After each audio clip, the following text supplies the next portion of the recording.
University of California in San Francisco studied 1,600 seniors, and they found that seniors who are lonely are more likely to suffer decline in health and possible death within 6 years.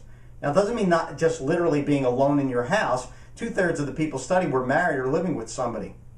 43% of those who reported being lonely some of the time, of those, 23% died in a 6-year period. 59% increased their risk of suffering a functional decline. So obviously, you could be alone in your own house when you're living with someone. But I think that we as individuals have to own up as sons and daughters to our own responsibility. You know, I know people, daughters, who live around the corner from their mother and have done so for 30 years and have never once, other than when they've absolutely had to, visited their house or had them over for a meal. And these poor people are suffering. They're lonely, and they are indeed alone in their house.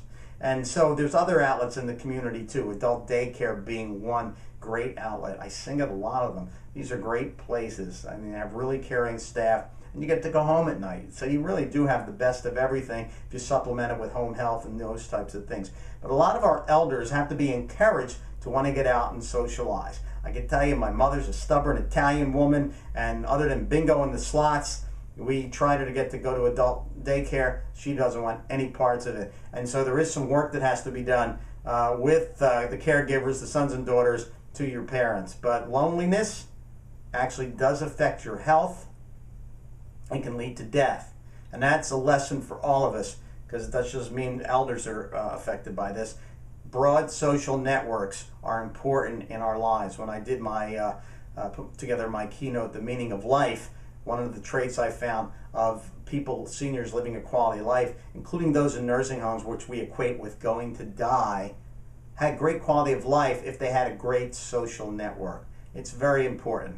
None of us should be lonely as we age. None of us should be lonely ever. Thanks.